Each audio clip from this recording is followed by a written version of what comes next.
ओम शांति।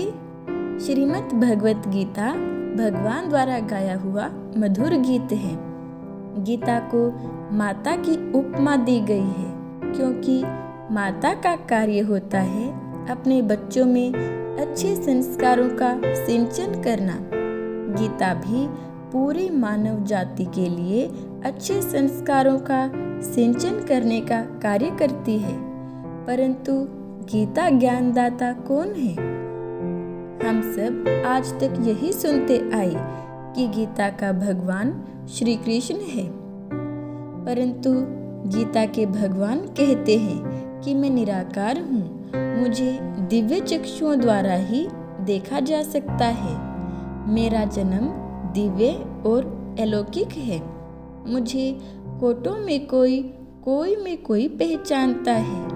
मैं अजन्मा हूँ, अकर्ता हूँ, अभोक्ता, अकाल मूर्त हूँ। परंतु अब आप स्वयं सोचिए, विचार कीजिए कि श्री कृष्ण को प्रकृति के 5 तत्वों से बना हुआ शरीर है। उन्हें इन आँखों द्वारा देखा जा सकता है। उनका जन्म माता के द्वारा हुआ है और उन्हें तो मानव जाति पहचानती भी है।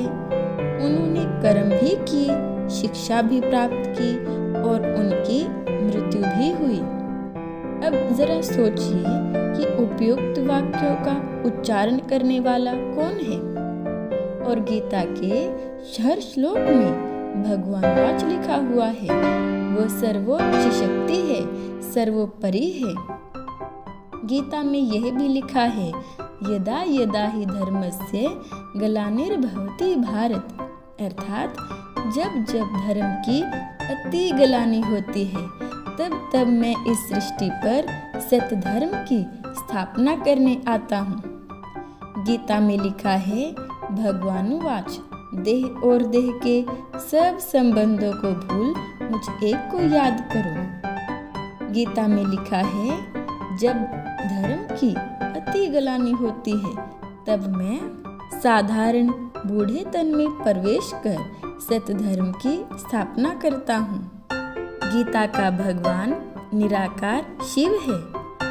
वह ज्योति बिंदु स्वरूप है। उनका 5 तत्वों से बना हुआ शरीर नहीं है। उन्हें दिव्य चक्षु द्वारा ही देखा जा सकता है। वह अजन्मा, अभोक्ता, अकाल मूर्त है। अब वह समय आ गया है जब सभी धर्मों की अति ग्लानि हो गई है। अब शिव परमात्मा ने साधारण बूढ़े तन का आधार लिया है, ब्रह्मा बाबा का, जिसे कोई में कोई और उनमें से भी कोई ही पहचानते हैं। शिव परमात्मा निराकार हैं। वह कहते हैं कि बच्चे, देह और देह के सभी संबंधों को भूल मुझ एक के साथ बुद्धि का योग लगाओ। अब श्री कृष्ण को गीता का भगवान कैसे कह सकते हैं? श्री कृष्ण के अनेक नाम दिए हैं। उन्हें श्री कृष्ण, केशव, जनार्दन आदि नाम दिए हैं। श्री कृष्ण अर्थात आकर्षण मूर्त, आनंद स्वरूप। केशव अर्थात ब्रह्मा, विष्णु, शंकर द्वारा सृष्टि का कार्य कराने वाला। जनार्दन अर्थात जनता की प्रार्थना स्वीकार करने वाला। अब आप जानिए कि अर्जुन के रथ पर सारथी श्री कृष्ण का रहस्य क्या है। अर्जुन अर्थात ज्ञान का अर्जन करने वाला प्रथम स्रोता।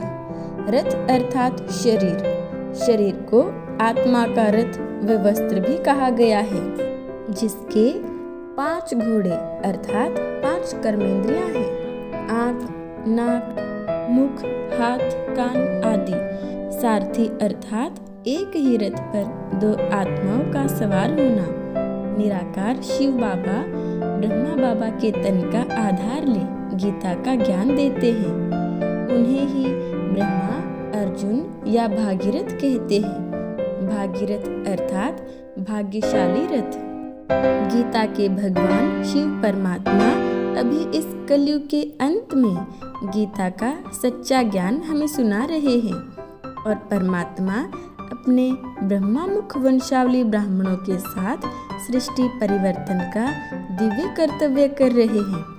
तो आइए हम भी परमपिता परमात्मा के साथ दिव्य कर्तव्यों में मददगार बने।